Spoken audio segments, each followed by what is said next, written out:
तो यार दोस्तों, कैसे हो आप सब? स्वागत है आप सबका ट्विस्ट है एनिमे पर। और आज हम जिस एनिमे लिस्ट के ऊपर बात करने वाले हैं वो आपको इस क्वारंटाइन में बहुत ज़्यादा हेल्पफुल और एंटरटेनिंग लगेगी, क्योंकि इसमें सारे के सारे बिंज वॉचिंग एनिमेज हैं जिसमें 10 से 13 एपिसोड्स ही हैं।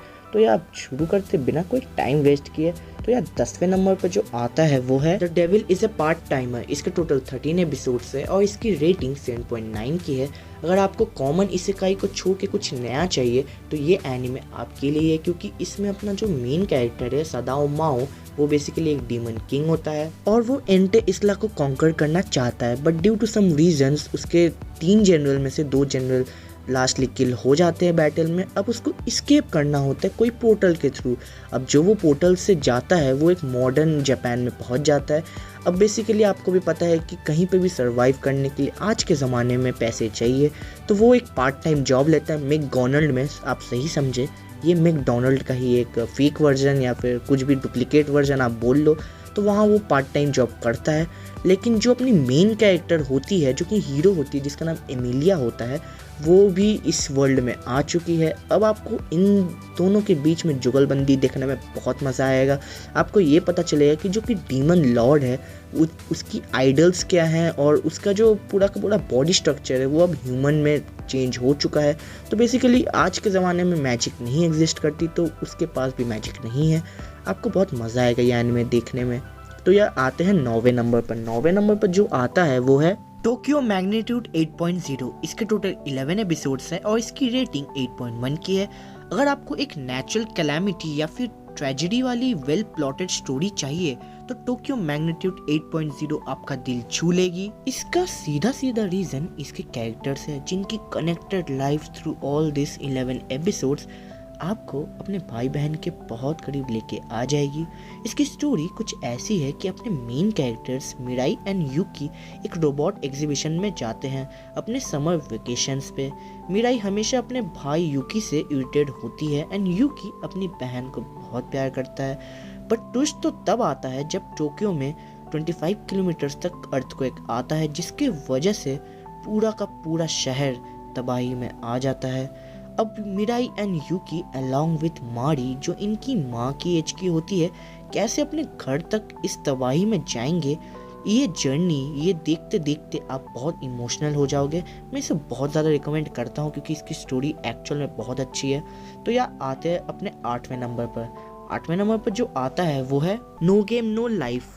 इसके टोटल 12 एपिसोड्स हैं और इसकी रेटिंग 8.3 की है। अगर आपको एक ऐसी इसेकाई देखनी है जहां कैरेक्टर्स कुछ हद तक ओवरलॉर्ड एंड लॉग हॉरिजॉन जैसे strategic animes yet in few episodes, then this one is for you. अपने जो मेन कैरेक्टर्स है सोडा एंड शीरो, जो कि हिकिकोमोरी यानी सोशल दुनिया से एकदम दूर होते हैं और दोनों को ऑनलाइन गेमिंग में एज अ ब्लैंक जाना जाता है because they are the undefeated group of gamers. एक दिन उनको टेट नाम का इंसान उन्हें चेस में चैलेंज करता है, जो कि एक दूसरी दुनिया का गॉड होता है।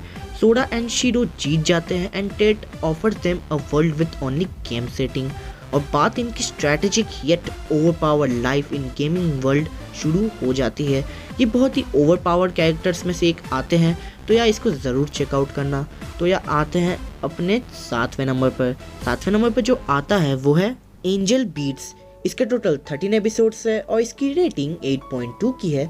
अगर आप एक ऐसी दुनिया की स्टोरी देखना चाहते हो जहां आपको आफ्टर लाइफ के बारे में जानने को मिले और आपके रिग्रेट्स यानी कुछ ऐसा आप करना चाहते थे बट कभी कर ना पाए, तो this anime for binge watching is one of the best I can recommend.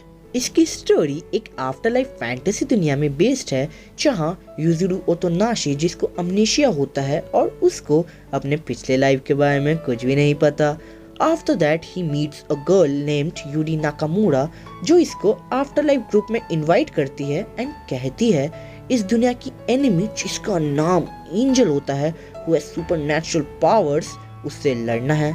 आपको बस 13 एपिसोड में सारे के सारे कैरेक्टर्स की regrets and how they overcome them सब कुछ आपको मिल जाएगा। इसको मैं बहुत ज़्यादा रिकमेंड करता हूँ क्योंकि इसमें जो साइकोलॉजी है बहुत ही तगड़े में दिखाई गई है। तो यार आते हैं अपने 6वें नंबर पर। 6वें नंबर पर जो आता है वो है प्रिजन स्कूल। इसके टोटल 12 एपिसोड्स है और इसकी रेटिंग 7.8 की है। अगर आप थोड़ा इची से ज़्यादा और एडल्ट कॉमेडी से कम कुछ देखना चाहते हो, so this anime has everything an anime needs. इसकी प्लॉट कुछ ऐसी है कि हाचिमित्सु एकेडमी, जो कि one of the strictest girls school होता है टोक्यो का, अब ये स्कूल बॉयज़ को भी एडमिट करने लगते हैं। अब आगे तो आपको पता ही है बॉयज़ कितने ठड़की होते हैं। यही एंट्री होती है अपने ठड़की मेन कैरेक्टर की, जिसका नाम क्यूशी फुजिनो होता है। अब उसे पता चलता है कि इस स्कूल में उसके अलावा बस और 4 लड़के हैं, बाकी 1000 लड़कियां हैं। अब ये लोग इस स्ट्रिक्ट स्कूल में एकदम ठड़की हरकतें करने लगते हैं और उन्हें वार्निंग भी मिलने लगती है कि इधर दे विल बी एक्सपेल्ड और stay in prison block for a month.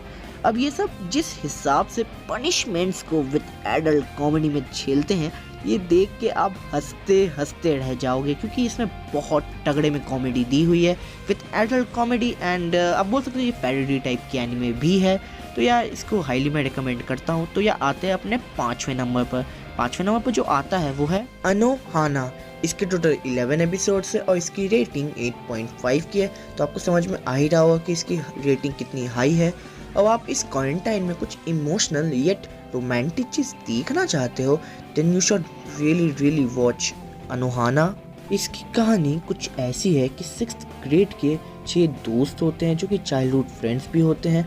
उनकी दोस्ती टूट जाती है जब इन 6 में से एक की मौत हो जाती है, जिसका नाम मेनमा होता है। अब 5 साल बीत चुके हैं एंड ग्रुप का लीडर चिंता यादोमी हिकिकोमोरी बन चुका है। बट ट्विस्ट तो तब आता है when the older version of Menba appears in front of him as a ghost। और वो बोलती है मैं आफ्टर लाइफ में पास नहीं हो सकती क्योंकि मेरी एक विश अधूरी रह गई है जो कि उसे याद नहीं। अब जिंता और उसके फ्रेंड्स कैसे रियूनाइट होके अपने दिल की फीलिंग्स को उतारेंगे, वो आपको इस एनीमे भर भर के मिलेगा। और मेनमा का क्या विश है वो आपको लास्ट में पता चल ही जाएगा। तो इसको बहुत ही, इसकी कहानी मेरे को बहुत तगड़ी लगती है, तो इसको ज़रूर देखना।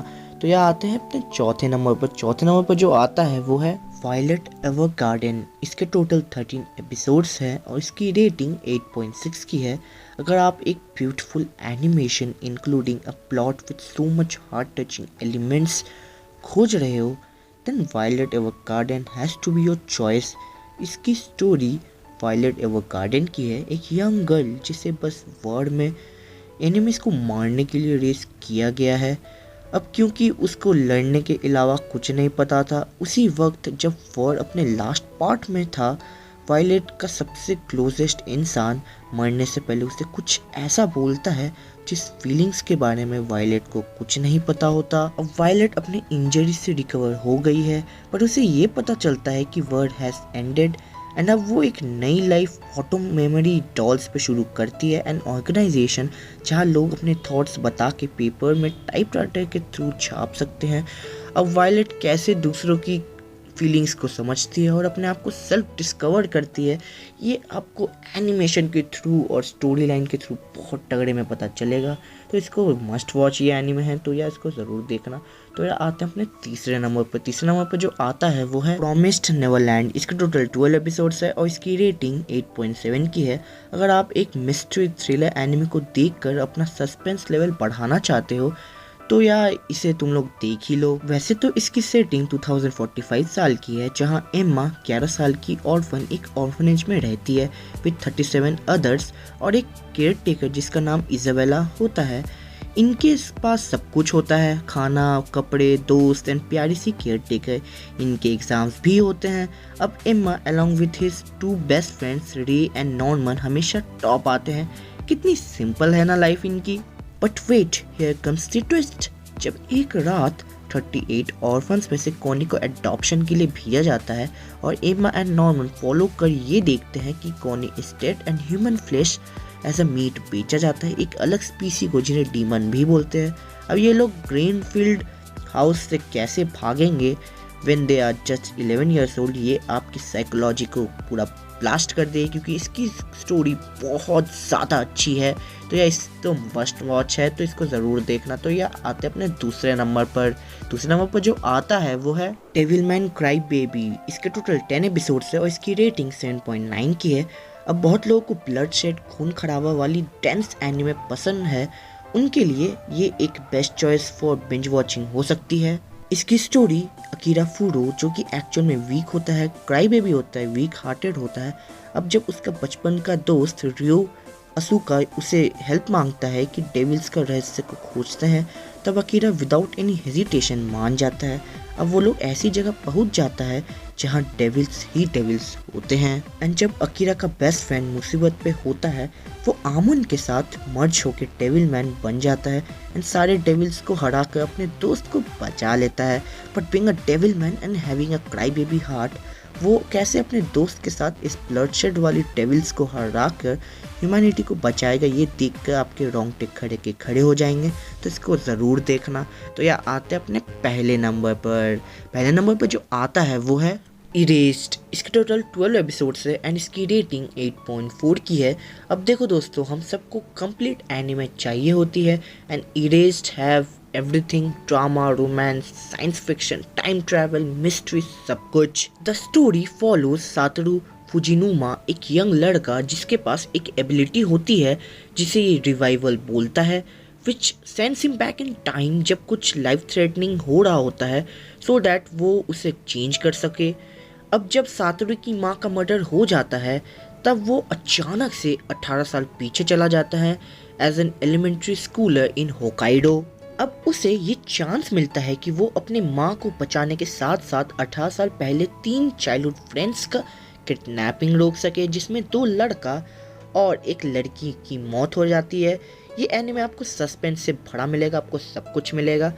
वैसे तो ये वीडियो टॉप 10 की थी, बट आई थॉट आपको एक बोनस एनिमे फॉर क्वारंटाइन दे दूँ फॉर हॉरर फैंस, जो कि है अनदर।